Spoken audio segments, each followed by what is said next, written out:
Hello, I'm Justin.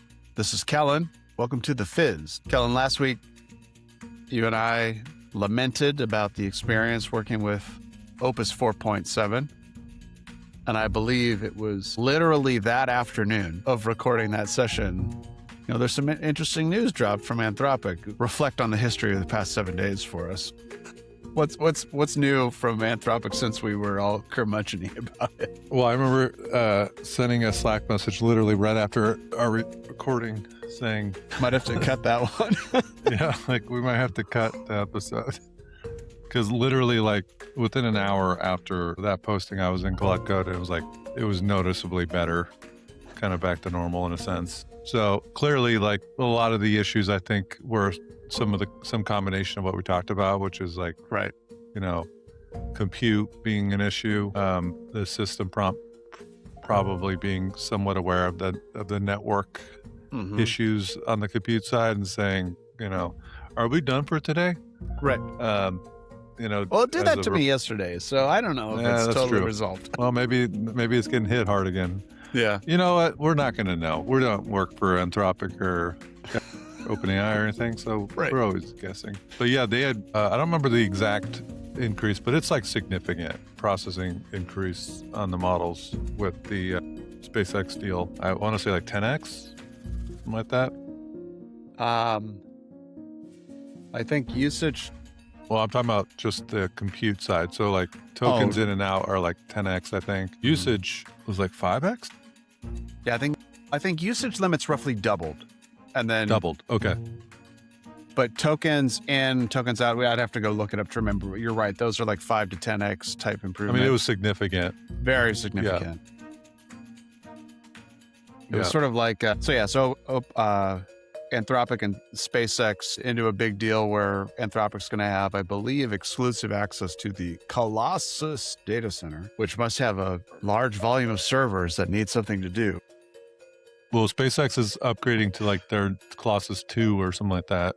Sure. And so they're leasing the prior generation. Elon's like, I don't need this one anymore. Yeah, pretty much. That's pretty much, I think, the situation. Because he's even said he doesn't like Anthropic many times. Right. Maybe no one else was wanting to buy. Who knows? Yeah. Well, it reminds me of how some of the doomer type personalities or the critics in the hype cycle would say things like, Apple's so far behind in the AI race, or replace Apple with some other company. Mm-hmm. And it's like they're giving this presumption in that statement of, well, of course, Apple, big leading tech company, like they should be doing what OpenAI and Anthropic are doing.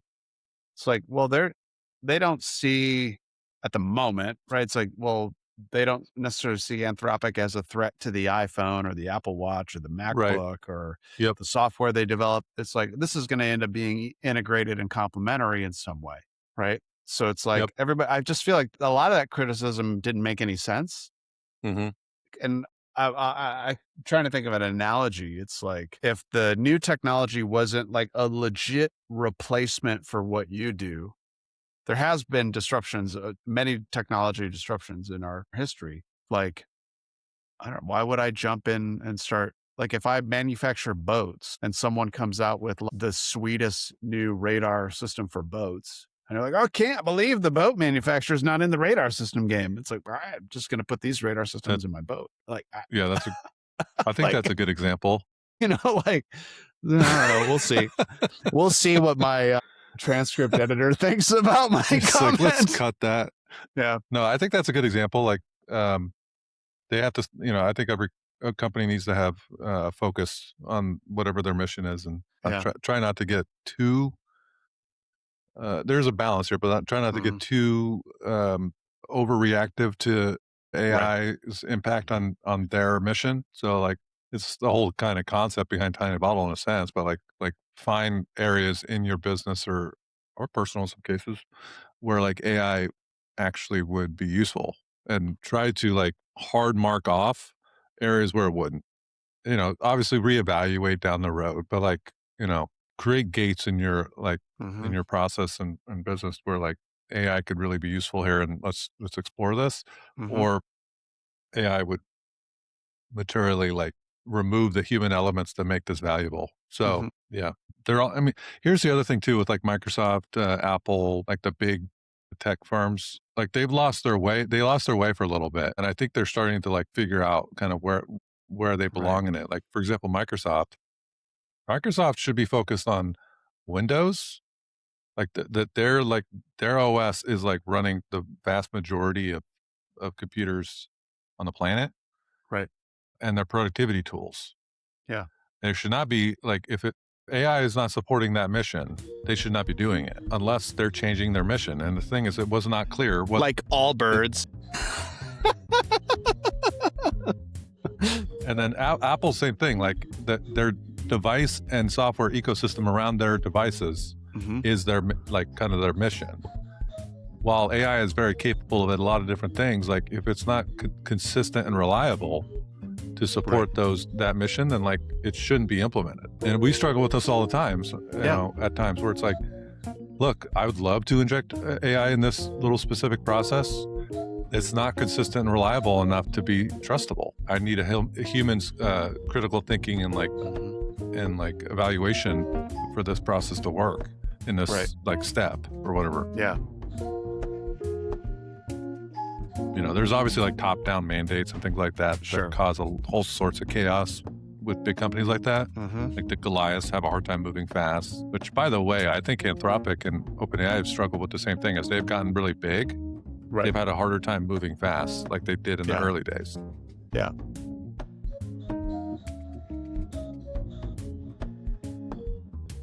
All right.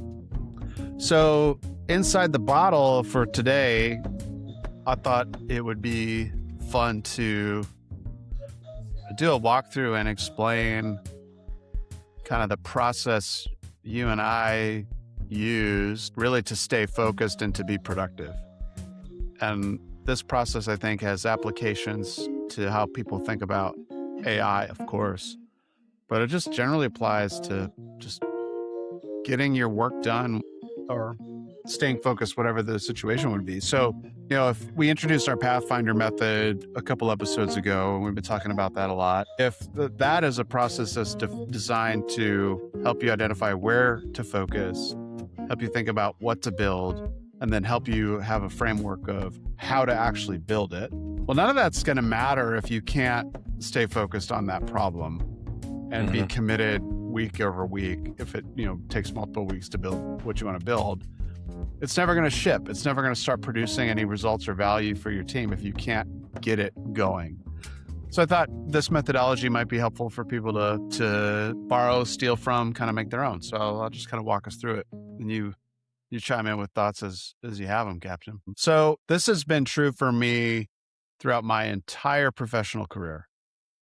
And I had to figure this out early on, or I would have never made it. And there's an interesting false truth in this story for me. So I think most professionals, we do our best to show up to Monday or whatever day you start your week with, call it a plan or confidence or commitment. Like, I'm going to have a good week. I'm going to get this thing done. I'm really focused. And then inevitably what starts to happen is something else comes in, just a little distraction. You know, there's a new model that's released, a bunch of newsletters in your inbox. There's a link from your manager, and all these things start flooding. And then your plan or your commitment or the thing you wanted to focus on, it's now just completely crowded out. I mean, so now there's all these things that have started and have captured your attention. This is incredibly true for me. And what's interesting about the false truth I think I experienced and learned is it wasn't when I got into this mode, and I this happens to me today. I'm not perfect by any means, and it's happened to me even recently in my career. What wouldn't happen is people wouldn't say, "Oh my gosh, Justin, he's always so distracted. Oh my gosh, he's always so off the ball." They would say something more like, "Wow, Justin's so productive. Wow, Justin takes care of so many different things." Right? Wow, Justin, he can handle all these things. And so it became this sort of false truth of the busyness trap. Like, oh, wow, look, I'm doing all these things. I'm attending all these things. I've got all these balls in the air, so to speak. But I was finishing like very little, right? I'd always kind of find a way to keep things going, but I didn't feel good. Like, I don't feel good in this mode. I don't think you feel good in this mode. I don't think anybody feels good in this mode. Mhm. And so my plan just gets completely destroyed by trying to pay attention to all these things that are really shiny and attractive, but prevent me from really getting any sort of focused work done. And so the way I try to combat this is, yeah, this is the whole idea. Like, busy is not the same as progress. Like, there are tons of people in organizations that are incredibly busy. Say, hey, how's it going? Oh, I'm really busy. And they Right. feel exhausted and they're just behind on what they really want to be doing. And you don't solve this problem, in my opinion, by having more commitment or more determination or working longer. It's about having a different way of approaching the work. So the way I've combated this, and we've built this into our internal applications and things we use, is this really simple idea that I just called a finish line. And so a finish line is it's a single named outcome that I commit to at the beginning of a week. And there's a specific prescription for how I structure this. It's not a goal, right? It's not like lose 10 pounds, or it's not a theme, work out more or do some networking. It's something that I'm committed to, and I'm going to do it, or I'm not going to do it. And so it feels more in control and more anchoring for me in that way. And so what makes this work is I write these down. They get written into the system that we use, but I state them in the first person. So for me, it sounds silly, but it's just like this is personal accountability Mhm. to framing it this way. So first person, and it's past tense. So I write it down as if I were to call you on Friday afternoon, like, what would I want to say to you on the phone? Or what would I want to Right. tell my wife or my friend? I shift the Mhm. pricing page as the example here. Third rule, it should be binary. I would do this to myself in different phases of the way I would run my personal productivity, and say, like, oh, I just want to make progress on this thing this week, or I just want to get a little farther. But that allowed me to make excuses. Like, I really needed to get 3 steps down the road, and I only took one, but I'm still going to call it a win. And so it, like, allowed me to reduce my Mhm. accountability. So third, like, it's binary. It's either done or it's not there. And then it's like a clear definition of what it is. So a friend could be like, oh, I understand what you got done. And they wouldn't have to ask for clarifying questions. Like, if I called you and say, hey, I did some networking, you'd be like, what does that mean? Oh, yeah, I connected with some people on LinkedIn. And so some of these tips like this, I think sometimes, yeah, I know I do this. So I assume other people do this. Maybe you think they're a little silly or they seem overly simple. I promise you, like, the commitment to writing it down this way, to me, it makes a big difference. Like, I Mhm. can start to envision where I want to be in the next 5 days. It forces me to think through putting something into terms that I know I have some really clear confidence or control in, right? If I just said work out more versus I went to the gym 3 times this week. Right. Like, I can visualize myself going to the gym 3 times this week. Right. Worked out more. What does that mean? You know, um, I can kind of lie to myself at the end of the week. So this is sort of the ingredients of creating a finish line. And so the tip here is you can do this if if, let's say, you go through AI Pathfinder and you've got some ideas, like, well, now that you've got this idea, you've got a 30-day start. Well, you got to create the opportunity to move forward. And so this is like the recipe of how do I structure a week around the focus that I want to have. You can do it for your personal life, professional life, any context that you have. So once I have finish lines, the thing that really starts to make this work for me, oh, here's some more examples. Sorry. This sort of works, doesn't work, that I just went through. Probably cut this part in. And so what this does, it anchors me to what matters most to me. So my finish lines are always connected to the most important projects I have, or whatever my top priorities are at the time, or my baseline commitments to my family. So I'm always setting these with that context. So you and I in our business, we run on EOS, for example. So we have rocks. Like, what is the big, most important things we're trying to advance? So when I set finish lines, like, I start from there. Mhm. And that's what allows me to sort of break these things down into chunks that are attainable and actionable. And I get stuff done every week. And so what this sets me up for is the daily practice that I walk through and that we have in our internal processes is that now I have a very clear filter for all that new stimulus, right? Okay, if something pops onto our radar, you saw something interesting. Okay, is that something that's relevant to what I'm trying to get done this week? If it's not, I put it in an inbox, I park it, I wait on it. And so my daily practice, it starts with my finish lines. Right. So the first thing I ask myself in the morning is, what am I doing today to advance the finish lines I'm committed to this week? And I think I was backwards on this for a long time. I think most people have a tendency to start on the other side of the spectrum. They start with what's on my calendar, what's in my inbox, what are my messages, who's texting me, what's going on. They wrestle with the noise first, trying Mm-hmm. to organize the noise, and then say, okay, now what's left over? What do I need to do? And so for me, I start the other way around. I say, what's the finish line I'm trying to get through this week, or the short 2 or 3? What am I committed to doing today to advance those things?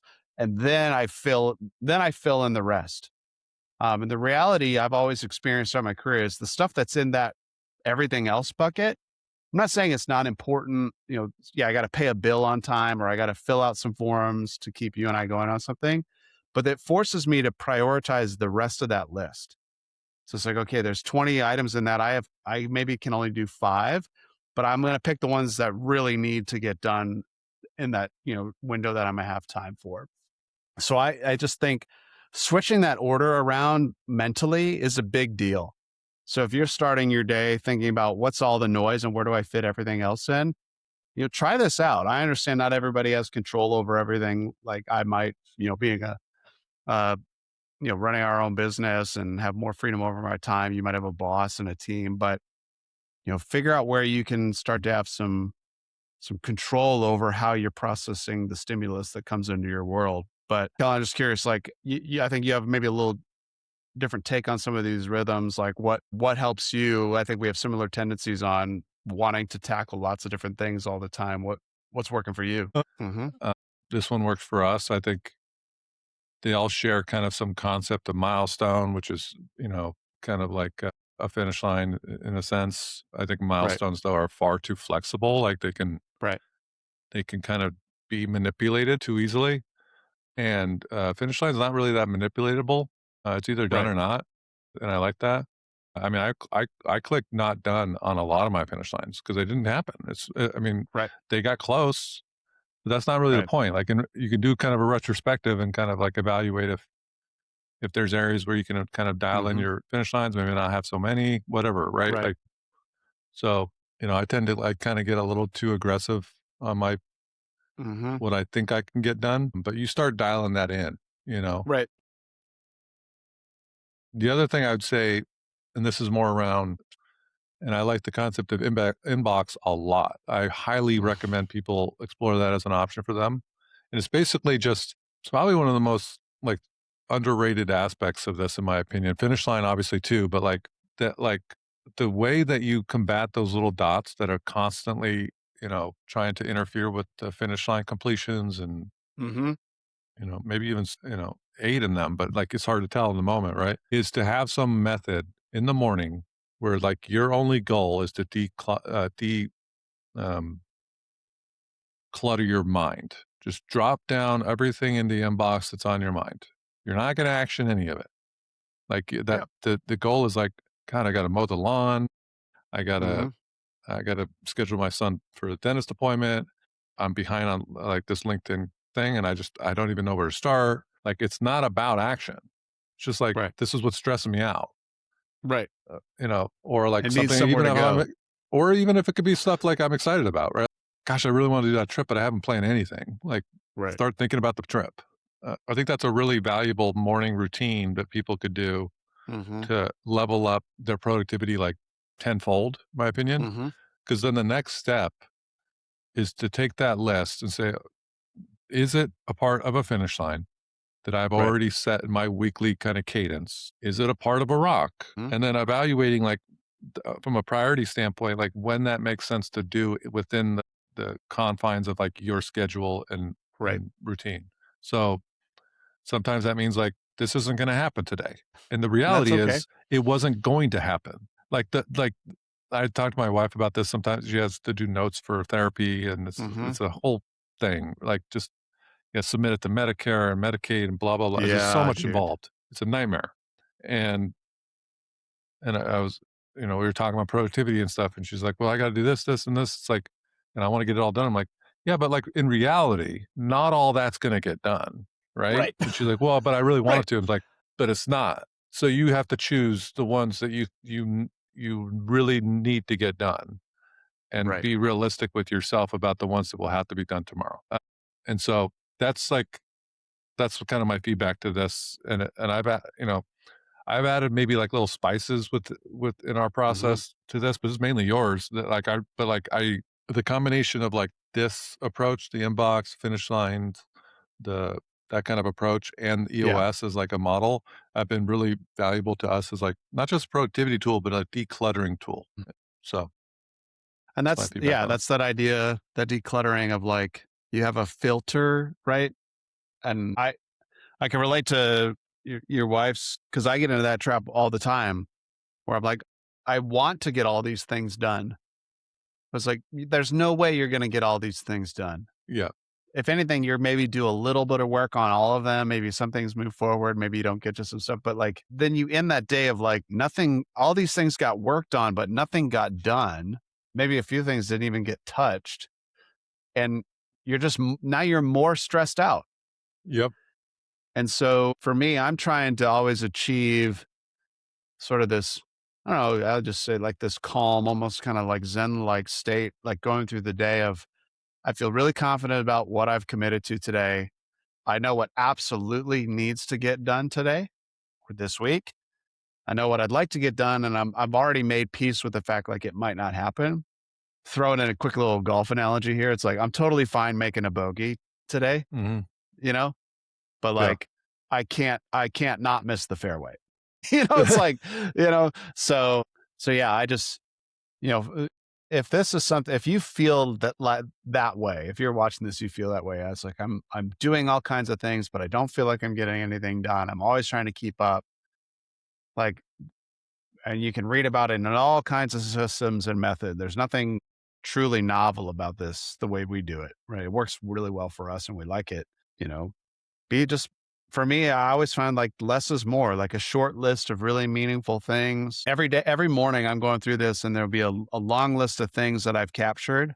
I'm just like, yeah, push all that stuff to the end of the week Hmm. or delete those two. I'm never going to get around to that. Yeah. You will find, I think that like if you push something out of Hmm. necessity sometimes to like a future date, you realize in that future date that it was actually never necessary. Right. It Right. seemed necessary in the moment, which is kind of a bonus because what you've done there is you've actually saved yourself a bunch of time on something you never needed to do. Yeah. It's odd, but it is a kind of a side effect sometimes of like, gosh, there's so many cliches around prioritization and urgency and stuff, but Yeah. but it's true here. Like Hmm. that sometimes when you say, I just don't have time for this. Even if you're saying like it's important, but like I Hmm. don't have time. It is the third most important thing on this list, unfortunately. So Hmm. I'm gonna have to do it tomorrow. When you tomorrow comes along, you're like, oh, it wasn't even really worthy of the list. I was just Didn't need stressed out that. about Didn't need to happen. it. So it happens sometimes. I think a personal example and then like maybe like a professional example. I think it's fair for me to say like both you and I are really susceptible to falling into the planning trap Hmm. because we really like the activity of planning. Right. And so an example is this is like when, let's say you and I were going to do a golf trip or I've got a family trip for the vacation, I'll get sort of hooked into like planning that trip. Be like, oh, I got to make a packing list and I got to make an itinerary and I got to do, and it's like, then it's like, no, you don't. Like, you just You need know. to, you just need to pack and you're not going to Right. forget to pack and you're not going to forget to bring clothes and you don't need to itemize 4 pairs of socks on a list somewhere. Like, you don't need to do that. And I think, professionally, the reason that the idea of the finish line really started working for me is it becomes sort of like a higher level container for the work. And Yep. so it gave me more freedom at the task, if I'm not being honest, at the task level to not like there are certain things where I do need a good plan, like step one, two, three, sequencing level stuff. Mhm. But sometimes it's like, okay, the finish line is I want to build this part of the Pathfinder program and I want that ready for testing next week, or Mhm. whatever however I define that. It gives me more freedom in my daily planning to say, like, okay, what do I need to do today to make sure that happens without sitting there and spiraling on like planning Yep. granular execution all the time. So, and this like we talk about the boring stuff all the time. This is sort of my last slide here. Like honestly, this stuff is boring. It's boring to be focused and consistent, and it's boring, seemingly boring to not be chasing all the cool stuff that's happening. But it's also the difference of like making progress and not. Mhm. Like that's what the state I still fall into this trap where it's like, oh, I learned about so many things. I read so many articles and I tried out all these different, I set up my Mac Mini and did all this stuff. And it's like, yeah, but what what key thing did you actually advance? Maybe there's a time and place for that stuff, right? To say like this week is just all about freedom exploring. But the kind of the core mission and belief system at Tiny Bottle is whether it's AI or otherwise. That's what I think is fun about this is applies all over the place. If you can commit to a depth on something, a short list of meaningful things, I just think you're going to end up happier. You're going to end up doing things and shipping things that actually make a difference for you, whether it's personal life or professional life. Hey, what one other thing too, sorry, No, you're good. is I think there's this dichotomy also that we're like, you're either always planning or you're always executing, Hmm. and none shall meet, that kind of it's like, no, no, no.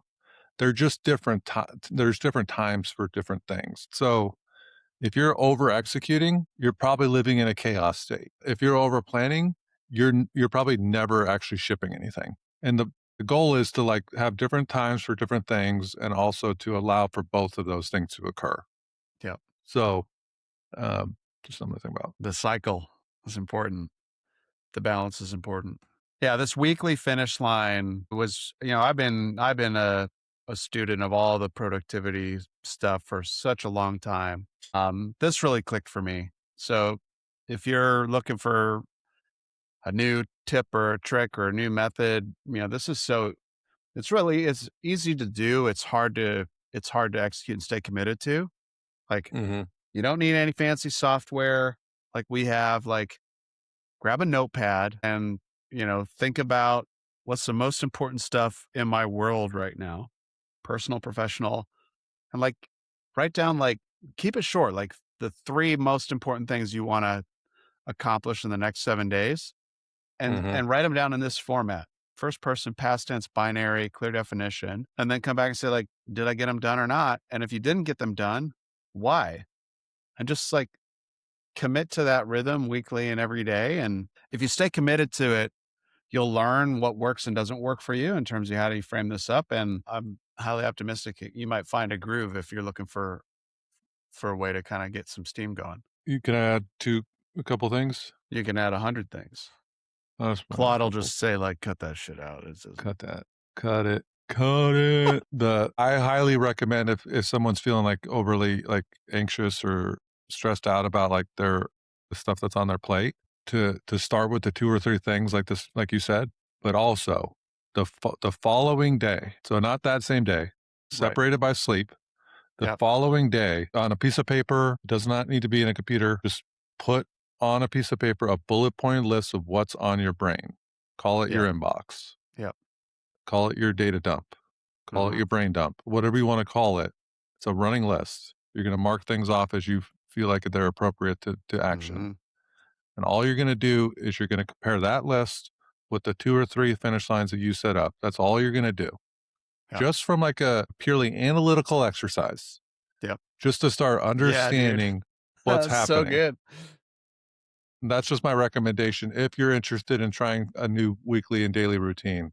You don't have to add rocks. You don't have to get Right. heavy on the finish lines. You don't have to create some monumental goal.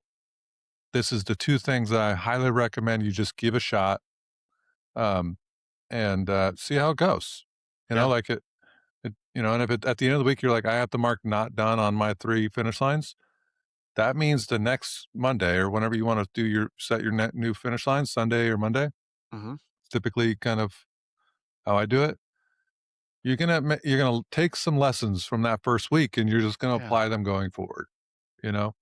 And by the way, my second thing, if accountability is important to you, if somebody like an accountability buddy, use that to your advantage. So like the Yeah. finish line, you like you could talk to your wife or spouse or whatever and be like, or friend, and say, this is the thing I want to get done this week.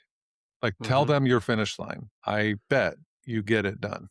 If you're really like if accountability is like a core value for you. Hmm. And not to say it's like a bad thing if it's not. I'm saying like if it's like that's your thing. Yeah, If you, you find yourself benefiting when you have that yeah, like some people equation. have a hard time going to the gym. Right. I mean, but like if somebody was like going to check in on you, like how because you both are like trying to go to the gym 2 or 3 times a week, Yep. and they're like, yeah, I went to the gym today. It's not necessarily like they're guilt tripping you, but there is some like accountability buddy happening there. Hmm. So you don't have to rely entirely on yourself for productivity tools. Like Right. it's your system that you Right. have to adopt, but you can leverage human relationships Yes. and stuff to drive your end goals. So those are my 2 ending thoughts for me. Love it. Yeah, and I think I don't know when, but we found these ideas and to be really helpful for us, and we've figured out how to integrate them with AI and different things, and we'll probably have stuff we can share with our followers at some point. So if you like what you're hearing, like what you're listening to, be sure to like and subscribe. Tell your friends. What are you? You're so fuzzy. Are you telling me like you got one more thing, or are you just doing the like and subscribe button? This was the like. Oh, okay. This was the little share. Got it. Oh, the It didn't share work. icon. Yeah. So It yeah, didn't work. like I think I'm having some internet issues today. You looked a little choppy, but side quest. Like, subscribe, share. Until next week. Have a good one. Peace.